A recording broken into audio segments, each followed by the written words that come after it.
Having promoted Fernando Vargas, what made you lean to Vargas? When you saw him, you were like, he's a fighter I would like to promote. What is it that you find in the Vargas, I wasn't making a decision, so I can't take credit for that. But Vargas was one of the most promotable people that ever lived. He was, in that respect, it was like watching. It was another guy. It was like watching a master. At one point, I think Richard Schaefer said to me, you should go tell Fernando what to say about something. When he was fighting Shane Mosley, I said, I have never told Fernando what to say. He knows what to say. Yeah. When you have a guy like that who knows, who has that marketing gene in him, go out there and sell himself and sell the promotion.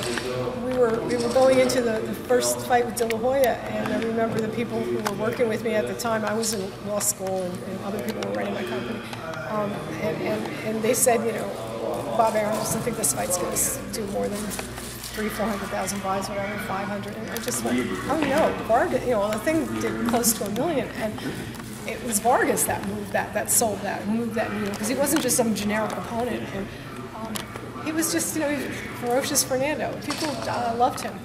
Even when he lost to Trinidad, people. He became. I realized I came back to LA the day after he lost to Trinidad. I flew home, and then I came back the next day. Press conference here, and that was the day Fernando found out that everybody loved him even more Vargas. He became a bigger star. Yeah. Is it hard to watch a fighter lose your fighter? Is it hard to lose? Oh, it's painful. How would you describe that losing that aspect as a promoter? It's painful. It's like a death. It's like you have to mourn it. You really do. Especially when you have a guy who gets that far and is on that platform and it doesn't work out for him. I always felt the worst break Fernando ever got was when De La Hoya pulled out of the fight with him.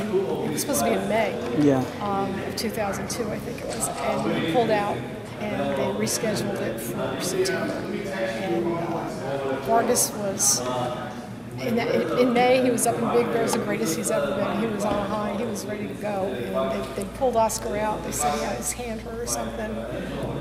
I always suspected that he just wasn't ready. Yeah. And Vargas had enough time to get out of shape and not to get back in. And by the time they fought each other in September, I just think that the result would have been different had it been in May. I regret that. Couldn't do anything about it. Thank you, Kathy. It's always a pleasure talking to you. Thank you.